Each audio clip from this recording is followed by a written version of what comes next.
नमस्कार दोस्तों, मेरा नाम अभिषेक और मैं आपके अपने चैनल देसी स्टडी में आप सभी का स्वागत करता हूं। दोस्तों, आज मैं लेकर आया हूं मौर्योत्तर काल से संबंधित दूसरा वीडियो, जो कि मौर्य काल के मौर्य वंश के बाद का दूसरा वीडियो होगा। इसके पहले वाले वीडियो में हम लोगों ने मौर्योत्तर काल के बाद कौन कौन से वंशज हुए हैं उनसे संबंधित परीक्षा में जितने भी प्रश्न आते हैं उनको कवर करने का प्रयास किया था। और आज हम लोग इस वीडियो में मौर्य वंश के बाद जितने भी विदेशी आक्रमण हुए उनको समझने का प्रयास करेंगे कि जहाँ पर जो विदेशी आक्रमण जैसे कि हिंद यूनानी आक्रमण, शक, पल्लव और कुषाण, ये जितने भी आपके आक्रमण हुए थे उनमें क्या क्या परीक्षा में प्रश्न बना सकता है और उस समय क्या क्या परिस्थितियाँ बनी। भारत में जब मौर्य का वंश का अंत होता है तो एक विशाल साम्राज्य कई भागों में टूट जाता है और छोटे छोटे उनमें से साम्राज्यों का उदय होने लगता है। और इसी बात का फ़ायदा उठाकर वहाँ पर अलग अलग प्रकार की परिस्थितियाँ बनती हैं, जिनमें से कुछ देशी आक्रमण और कुछ विदेशी आक्रमण होते हैं और वह सत्ता हथियाने के लिए यहाँ पर प्रयास करने लगते हैं। तो उनमें से कुछ विदेशी आक्रमण जो प्रमुख रूप से हुए और उन्होंने भारत पर अपनी सत्ता कायम की, उनके बारे में हम यहाँ पढ़ने का प्रयास करेंगे। परीक्षा में इस चैप्टर से बहुत सारे प्रश्न बनाता है और आप लोगों ने यहाँ पर प्रश्न देखे भी होंगे जो प्राचीन भारत से संबंधित है। तो आइए समझते हैं कि वहाँ पर क्या क्या परिस्थितियाँ बनी और उनमें क्या क्या बदलाव हुए जिसके कारण वह यहाँ पर आए और उन्होंने क्या भारत में परिवर्तन किए। तो हमारा जो पहला पॉइंट है, मौर्य साम्राज्य के पतन के बाद कई छोटे छोटे राज्यों का उदय होता है और इसका लाभ उठाकर कई विदेशी वंश एवं मध्य एशिया से भारत आते हैं।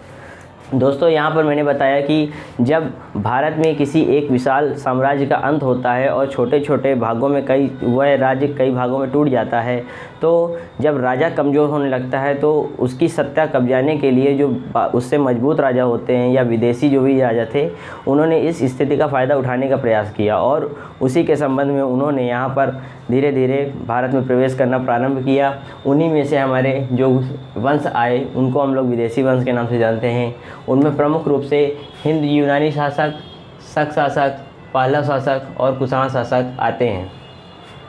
यहाँ परीक्षा में इस क्रम को भी सजाने के लिए प्रश्न दे देता है, तो हमें इस क्रम को याद रखना है कि सबसे पहले कौन आया। तो सबसे पहले हिंद यूनानी अर्थात इंडो ग्रीक, उसके बाद शक, उसके बाद पल्लव और उसके बाद कुषाण आते हैं।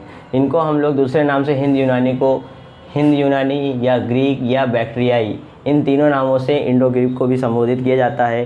परीक्षा में आपको हिंद यूनानी न देकर ग्रीक या बैक्ट्रियाई भी दे सकता है, तो आप लोगों को ये भी याद होना चाहिए या ये मालूम होना चाहिए कि उनको अन्य किस नामों से जाना जाता है। तो परीक्षा में अगर आपको दे देगा कि शक के पहले कौन से शासक आए, तो वह बैक्ट्रियाई या हिंद यूनानी शासक हो सकते हैं। आगे हम समझते हैं यहाँ पर कि सबसे पहला जो आक्रमण किया था वह आक्रमण बैक्ट्रियाई शासक डेमेट्रियस ने किया था। डेमेट्रियस जो कि हिंद यूनानी शासक था, इसने भारत पर आक्रमण किया और पश्चिमी सीमा प्रांत से इसने प्रवेश किया और सबसे पहले अफ़गानिस्तान जो पंजाब एवं सिंध क्षेत्र को जीत लिया। यह हिंद यूनानी शासक पश्चिम क्षेत्र से ही आए थे, जो कि भारत का पश्चिमी सीमा प्रांत अफ़गानिस्तान पड़ता है, और वहाँ से इन्होंने प्रवेश किया क्योंकि नीचे जो था वह जल मार्ग था और उस समय इतना कोई व्यवस्था नहीं थी या जल मार्ग से आने की, जिससे कि वह भारत पर पूरी तरह अटैक कर सके। और उत्तर में यहाँ पर हिमालय क्षेत्र पड़ जाता है, जिसको पार करना किसी भी सेना के लिए या किसी भी वंश के लिए मुश्किल सा था। तो इसलिए हमेशा ये लोग भारत में प्रवेश करने के लिए पश्चिम सीमा प्रांत को ही चुनते थे। तो इस प्रकार सबसे पहले जो आक्रमण हिंद यूनानी ने किया उसमें डेमेट्रियस नामक व्यक्ति ने किया और वह भारत पर आक्रमण करके अफ़गानिस्तान, पंजाब एवं सिंध ये 3 क्षेत्र जीत लेता है। और इस क्षेत्रों को जीतने के बाद वह अपनी राजधानी के रूप में शाकल को बनाता है, जिसको आज हम लोग वर्तमान में सियालकोट के नाम से जानते हैं। तो यहाँ पर प्रश्न पूछ सकता है कि हिंद यूनानियों ने आक्रमण करने के बाद सबसे पहले अपनी राजधानी कहाँ स्थापित की, तो वह शाकल है, जिसको आज हम लोग वर्तमान में सियालकोट के नाम से जानते हैं। आगे वहीं बात करें जो प्रमुख शासक थे, जिसमें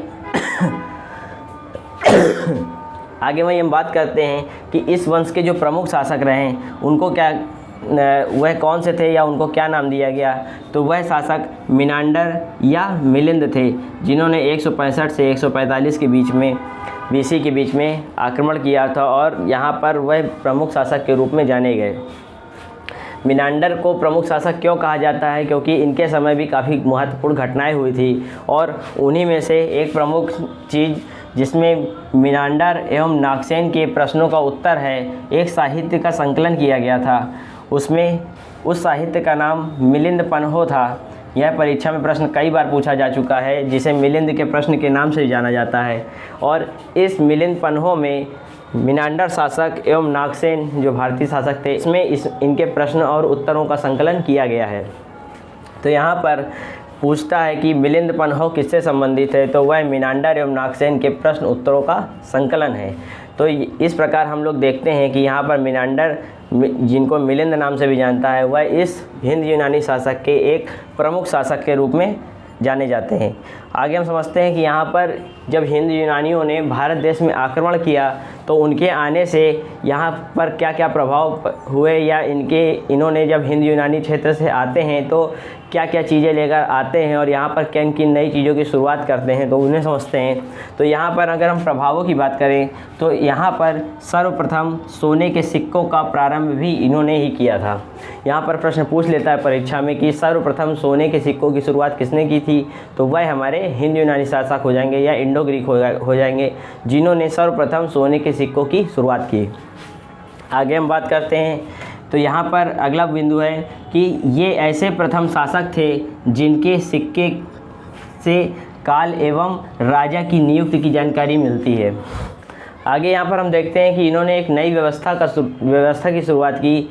इन्होंने जो सिक्के सोने के चलाए थे उसमें से इन्होंने जिस समय वो कोई राजा इनका जो शासन कर रहा होता था या जिस राजा के नाम पर ये सिक्के चलाते थे उसके शासनकाल के समय को भी इन्होंने उस सिक्के में दर्शाया है। तो यहाँ पर अगर पूछ ले कि राजा के समय की जो जानकारी थी या राजा की नियुक्ति की जानकारी किस समय के सिक्कों से मिलती है, तो वह हमारा हिंद यूनानी हो जाएगा। यहाँ पर पूछ सकता है कि सबसे पहले सोने के सिक्कों की शुरुआत किसने की, तो हमारा हिंद यूनानी। और राजा के जो समय के तिथियों का निर्धारण या इनके सिक्कों पर जो अंकन किया जाता था वह किसके समय पे किया जाता था, वह भी हिंद यूनानी समय किया जाता था। इसके पहले हम लोग देखते हैं कि जो सिक्के चलाए जाते थे वह प्रतीक मुद्रा के तौर पर चलाए जाते थे, तो उनमें किसी भी प्रकार की तिथि या किसी प्रकार के समय का कोई भी अंकन नहीं मिलता है। लेकिन इनके समय पे यह नई व्यवस्था की शुरुआत हुई। आगे हम देखते हैं इनके बारे में कि गांधार कला के विकास में या हेलेनिस्टिक आर्ट का योगदान है।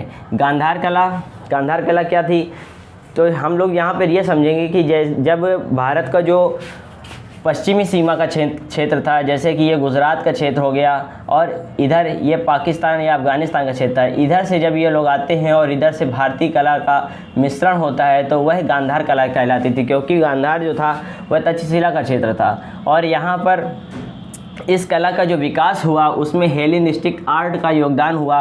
हेलेनिस्टिक आर्ट वही आर्ट थी जो हिंद यूनानी लोग अपने देश से लेकर आए थे और यहाँ के कला के मिश्रण से उन्होंने एक नई कला को जन्म दिया जिसे हेलेनिस्टिक आर्ट कहा जाता है। तो यहाँ पर हम लोग देखते हैं कि हेलेनिस्टिक आर्ट के विकास में गांधार कला का काफ़ी योगदान रहा और यहाँ पर एक नई चीज़ों की भी शुरुआत थी, जिसमें नाट्य कला में पर्दा प्रथा का प्रचलन भी प्रारंभ हुआ। जो नाटक या रंगमंच जो किए जाते थे उसमें पर्दा गिराने और उठाने की जो प्रथा का प्रारंभ था वह भी हिंद यूनानियों के समय शुरू हुआ। तो यहाँ पर हम लोग देखते हैं कि हिंद यूनानियों के समय क्या क्या चीज़ें हुई। तो आइए एक बार फिर से रिवीजन करते हैं। तो यहाँ पर हम देखते हैं कि सबसे पहले जो भारत के पश्चिमी सीमा प्रांत से जो विदेशी आक्रमण हुए उनमें सबसे पहला जो आक्रमण था वह हिंद यूनानियों द्वारा किया गया और उसमें सबसे पहले डेमेट्रियस प्रथम एक ऐसे व्यक्ति थे जिन्होंने आक्रमण करके अफ़गानिस्तान, पंजाब और सिंध के प्रांत को जीत लेते हैं। उसके बाद इन्होंने अपनी राजधानी शाकल, जो कि आज वर्तमान में सियालकोट का क्षेत्र है, वहाँ पर इन्होंने अपनी राजधानी बनाई। उसके बाद प्रमुख शासक इनके जो हुए वह मिनांडर या मिलिंद जिनको बोला जाता है, इन्होंने 165 से लेके 145 BC तक शासन किया। और उसके बाद यहाँ पर हम देखते हैं कि एक मिलिंद पन्हो नामक पुस्तक या एक मिलिंद पन्हो नामक साहित्य रचा गया जिसमें मिलिंद और नागसेन के प्रश्नों का या उत्तरों का संकलन किया गया है। तो परीक्षा में यहाँ पे प्रश्न पूछता है। उसके बाद देखते हैं कि इनके आने से क्या क्या प्रभाव पड़ा भारत देश में। तो सर्वप्रथम सोने के सिक्कों की शुरुआत भी इन्होंने की और उसमें तिथियों का अंकन भी इन्होंने ही शुरुआत किया। और उसके बाद गांधार कला का जो विकास हुआ वह भी इनके समय में हुआ, और नाट्य कला में जो पर्दा प्रथा का प्रचलन था वह भी इन्होंने ही आरंभ किया। तो देखते हैं यहाँ पर हिंद यूनानियों से जितने भी प्रश्न बनते थे हम लोगों ने उनके बारे में पढ़ा। अब आगे आते हैं कि इसके बाद कौन सा आक्रमण हुआ विदेशी, तो उसके इनके बाद आने का जो क्रम था उनमें शक आते हैं जो यूनानियों के बाद आते हैं, और यूनानियों के बाद शक मध्य एशिया से आते हैं जो भारत पर आक्रमण करते हैं। यहाँ पर देखते हैं कि शक जो प्रमुख रूप से आते हैं इनकी 5 शाखाएं आती हैं। 5 शाखाओं की बात करें तो इनमें जो 5 शाखाएं थी वह पश्चिम सीमा प्रांत या उत्तर पश्चिमी सीमा प्रांत या दक्षिण और इधर पूर्व और उधर पश्चिम की तरफ थी। तो इन 5 शाखाओं में जो सबसे या प्रसिद्ध जो शाखा थी वह पश्चिमी शाखा थी। तो यहाँ पर प्रश्न पूछता है कि शकों की सबसे प्रसिद्ध शाखा कौन सी थी, तो वह पश्चिमी शाखा थी। आगे हम बात करते हैं यहाँ पर प्रमुख शासक के बारे में। तो इस शकों के सबसे जो प्रमुख शासक हुए वह रुद्रदामन हुए। इनका समय काल की अगर बात करें तो 180 से 150 एडी के बीच में इन्होंने शासन किया, और शकों ने रुद्रदामन के समय एक प्रमुख चीज़ का जीर्णोद्धार करवाया था जो कि सुदर्शन झील थी। सुदर्शन झील का इन्होंने जीर्णोद्धार कराया था। यहाँ पर प्रश्न आपसे पूछेगा या परीक्षा में कई सारे प्रश्न कई बार इसको पूछा जा चुका है कि सुदर्शन झील का जीर्णोद्धार का मतलब है कि वह पुरानी अवस्था को फिर से नया रूप देना, उसको उसमें सुधार करना, उसमें जितनी भी चीज़ें खराब हो गई थी उनको दोबारा चालू करवाना, तो उसी को जीर्णोद्धार बोला जाता है। और इस सुदर्शन झील का जो निर्माण कराया गया था वह चंद्रगुप्त मौर्य द्वारा कराया गया था। तो यहाँ पर प्रश्न पूछेगा कि सुदर्शन झील का निर्माण किसके द्वारा कराया गया, तो वह चंद्रगुप्त मौर्य द्वारा कराया गया। और वहीं अगर पूछ ले कि सुदर्शन झील का जीर्णोद्धार किसने करवाया, तो वह रुद्रदामन द्वारा कराया गया जो कि शकों के एक प्रमुख शासक थे। इसके बाद हम बात करते हैं कि जो शक शासक के प्रमुख थे रुद्रदामन, इनको संस्कृत भाषा से काफ़ी लगाव था और ये संस्कृत भाषा को काफ़ी पसंद करते थे। तो इन्होंने संस्कृत भाषा में एक पहला अभिलेख लिखवाया जो कि जूनागढ़ अभिलेख के नाम से जाना जाता है, जिसमें मौर्यों के शासन की जानकारी दी गई है। तो संस्कृत भाषा में यह एकमात्र पहला अभिलेख था जो कि जूनागढ़ अभिलेख है, और इसके बारे में मौर्यों की जानकारी दी गई है। तो अगर पूछ ले कि ऐसा कौन सा अभिलेख है जो कि संस्कृत भाषा में लिखा गया, तो वह किसके द्वारा लिखाया गया था, तो वह रुद्रदामन द्वारा लिखाया गया था।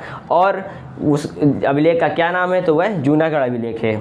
इसके अलावा हम यहाँ पर देखते हैं कि उज्जैन के जो स्थानीय राजा थे वह 58 BC में शकों को पराजित कर देते हैं और विक्रमादित्य की उपाधि धारण कर लेते हैं।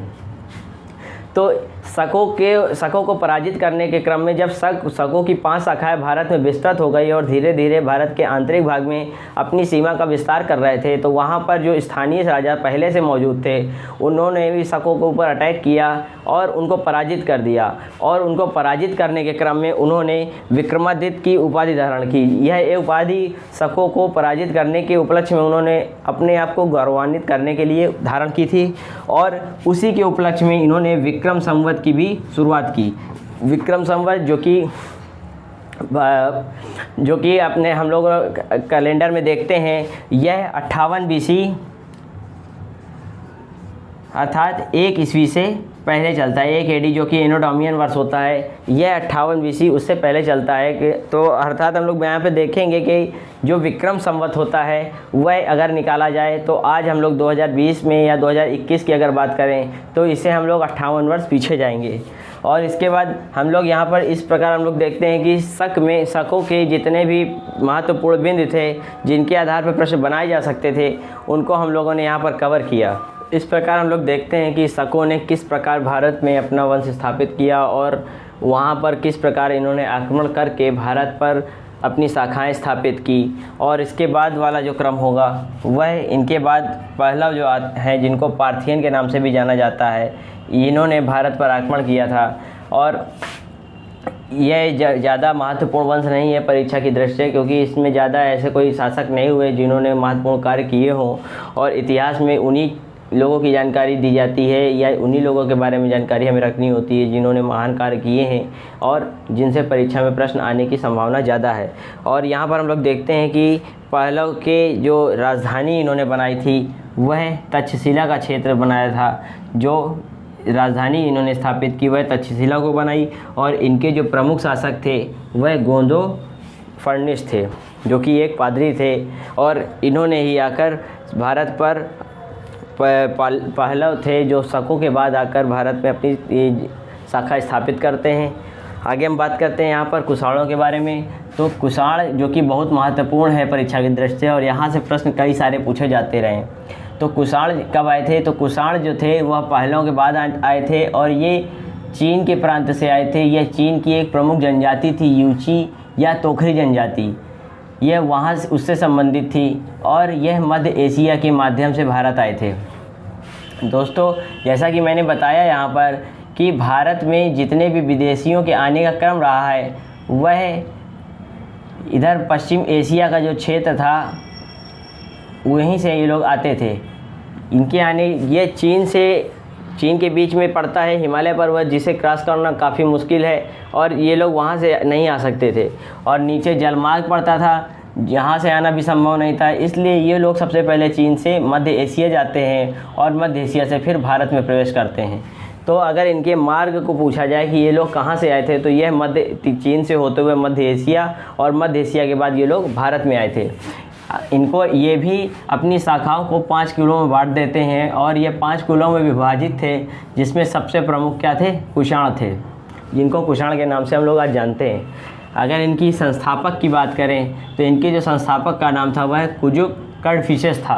परीक्षा में यहाँ पर प्रश्न पूछता है कुषाणों को भारत में स्थापित करने का श्रेय किससे जाता है या उनके संस्थापक का नाम क्या है, तो वह कुजुक कड़फिसेस हो जाएगा। आगे हम बात करते हैं यहाँ पर इनके जो प्रमुख शासक हुए विम कड़फिसेस। इन्होंने भारत में सोने के सिक्के भी चलाए और शैव उपासक जो थे यह प्रमुख रूप से उस धर्म को अपनाते थे या उनके ये उपासक थे। तो यहाँ पर पूछ सकता है कि विम कड़फिसेस किस धर्म को आप मानते थे या किसके उपासक थे? तो वह शैव उपासक थे और इन्होंने सोने के सिक्के भी चलाए थे। तो यहाँ पर सोने के सिक्के इन्होंने भी जारी किए थे और सोने के सिक्के इन्होंने भी जारी किए थे। लेकिन जो हिंद यूनानियों द्वारा सोने के सिक्के जारी किए गए थे वह भारत में सबसे पहले जारी किए गए थे और जो सबसे शुद्ध सोने के सिक्के जारी किए गए थे वह कुषाणों द्वारा जारी किए गए थे। परीक्षा में यहाँ पर प्रश्न पूछ सकता है कि सर्वाधिक सोने के सिक्के किसने जारी किए? तो वह गुप्तों ने जारी किए, क्योंकि गुप्त काल जो था वह काफ़ी लंबा काल था। वहीं अगर पूछ ले कि सर्वाधिक शुद्ध सोने के सिक्के किसने जारी किए तो वह कुषाणों द्वारा जारी किए गए। और अगर पूछ ले कि सबसे पहले सोने के सिक्के किसने जारी किए गए तो वह हिंद यूनानी, जो कि जिनको इंडो ग्रीक बोलते हैं, उन्होंने जारी किए। तो सोने से संबंधित या सोने के सिक्कों से संबंधित 3 प्रकार के प्रश्न पूछ सकता है आपसे परीक्षा में। आगे हम देखते हैं यहाँ पर सबसे प्रमुख इनके जो शासक हुए वह कनिष्क हुए। कनिष्क जो कि बौद्ध धर्म को मानते थे और हम लोग ने यहाँ पढ़ा हुआ भी है इसके पहले वाले वीडियो में कि जो चौथी बौद्ध संगीत का आयोजन हुआ था वह कनिष्क के समय हुआ था। तो कनिष्क का जो संबंध है वह बौद्ध धर्म से संबंधित है। परीक्षा में यहाँ से भी प्रश्न बना सकता है। तो अगर हम इनकी राजधानी की बात करें तो इनकी जो पहले राजधानी थी वह फिरोजपुर या पेशावर, जो कि पाकिस्तान का क्षेत्र पड़ता है, और उसके बाद इन्होंने राजधानी अपनी दूसरी जो बनाई थी वह मथुरा को बनाई थी। पहली राजधानी फिरोजपुर या पेशावर क्यों बनाई थी? क्योंकि जब इन्होंने भारत देश पर आक्रमण किया था तब इनका जो क्षेत्र था वह भारत के पश्चिमी सीमा प्रांत पर ही था, जो कि अफ़गानिस्तान और पाकिस्तान का प्रमुख रूप से क्षेत्र था। लेकिन जब इन्होंने धीरे धीरे अपनी शाखाओं का विस्तार करना शुरू किया और ये भारत के आंतरिक हिस्सों में भी अपनी शाखा स्थापित करने में सफल रहे, उस क्रम में इन्होंने जो अपनी दूसरी राजधानी बनाई थी वह मथुरा बनाई थी। तो यहाँ पर प्रश्न पूछ सकता है कि कुषाणों की जो दूसरी राजधानी थी वह क्या थी? तो वह मथुरा हो जाएगी। और उसके बाद कनिष्क जो थे इन्होंने 78 AD में शासक बनने के उपलक्ष्य में इन्होंने शक संवत प्रारंभ किया। तो यहाँ पर पूछ लेता है कि जो कनिष्क थे जिन्होंने शक संवत का आरंभ किया वह कब किया? तो 78 AD में, तो जिसे हम लोग आज राष्ट्रीय कैलेंडर के रूप में अपनाते हैं। तो यहाँ पर अगर पूछे कि शक संवत को प्रारंभ करने वाला व्यक्ति कौन था तो वह जो हमारे कनिष्क हैं उन्होंने 78 AD में शासक बनने के उपलक्ष्य में उन्होंने शक संवत का आरंभ किया था। आगे हम यही देखते हैं कि कनिष्क जो थे बौद्ध धर्म के महायान शाखा को मानते थे। तो यहाँ पर यह भी प्रश्न पूछेगा कि बौद्ध धर्म की यह किस शाखा को अनुसरण करते थे या किस शाखा से संबंधित थे या किस शाखा को मानते थे। तो वहाँ पर जब बौद्ध धर्म दो भागों में हीनयान और महायान भागों में विभाजित हो जाता है तो महायान की जो शाखा थी उसको यह ज़्यादा मानते थे और उसी पर विश्वास करते थे और उसी के अनुसार अपना धर्म चलाते थे। आगे हम बात करते हैं यहाँ पर कि उसके समय में चौथी बौद्ध संगीत जो कि वसुमित्र की अध्यक्षता में हुई वह कनिष्क के समय हुई थी। जैसे कि मैंने पहले बताया कि कनिष्क के समय बौद्ध धर्म की चौथी संगीत का आयोजन हुआ था जिसकी अध्यक्षता वसुमित्र ने की थी। तो परीक्षा में यहाँ भी प्रश्न पूछेगा कि चौथी बौद्ध संगीत किसके समय हुई थी, तो वह कनिष्क के समय हुई थी। और यहाँ पर सर्वाधिक शुद्ध सोने के सिक्कों का प्रचलन भी इन्होंने ही किया था, जैसे कि मैंने अभी बताया। आगे हम बात करते हैं यहाँ पर गांधार कला के बारे में। तो गांधार कला जो कि यूनानियों द्वारा और भारतीय कला का मिश्रण था, उस गांधार कला और मथुरा कला का विकास भी इनके समय में सर्वाधिक हुआ। उसके बाद हम देखते हैं यहाँ पर अश्वघोष की रचना बुद्धचरित द्वारा की गई। चरक जो कि भारतीय चिकित्सा के जनक माने जाते हैं, इन्होंने प्रमुख पुस्तक चरक संहिता की शुरुआत की और उसको रचना किया। आगे हम बात करते हैं यहाँ पे सुश्रुत जो शल्य चिकित्सा के जनक माने जाते हैं, इनको भी हम इसमें पढ़ेंगे। और आगे यहाँ पे नागार्जुन हैं जिन्हें शून्यवाद के जनक के रूप में जाना जाता है। तो यहाँ पर कुछ प्रमुख लोग हैं जिनके बारे में भी प्रश्न पूछता है और उनसे किसका किसका संबंध है उससे भी प्रश्न बना के पूछ सकता है या आपको मिलान करने को दे सकता है। तो इनके बारे में भी हमें जानना काफ़ी ज़रूरी था और इन्हें याद रखना भी काफ़ी ज़रूरी है। तो इस प्रकार हम लोगों ने आज इस वीडियो में हिंद यूनानी, उसके बाद शक, उसके बाद पहलव और उसके बाद कुषाण को पढ़ने का प्रयास किया। और यहाँ पर हम लोगों ने परीक्षा की दृष्टि से उन सभी महत्वपूर्ण बिंदुओं को कवर किया है जो कि परीक्षा में आने की जिनकी काफ़ी संभावना है और आगे भी उनसे प्रश्न बनाए जाते हैं। तो यह चैप्टर परीक्षा की दृष्टि से काफ़ी महत्वपूर्ण है और यह विदेशी आक्रमण से पूरी तरीके से संबंधित है। इसमें भारत में क्या क्या परिस्थितियां बनी उनके बारे में भी हम लोगों ने चर्चा किया। तो अगर आप लोगों को यह वीडियो अच्छा लगा हो या मेहनत अच्छी लगी हो तो इस वीडियो को लाइक एंड सब्सक्राइब करें और कमेंट बॉक्स में अपनी राय अवश्य लिखें। और देसी स्टडी से जुड़ने के लिए धन्यवाद। Thank you.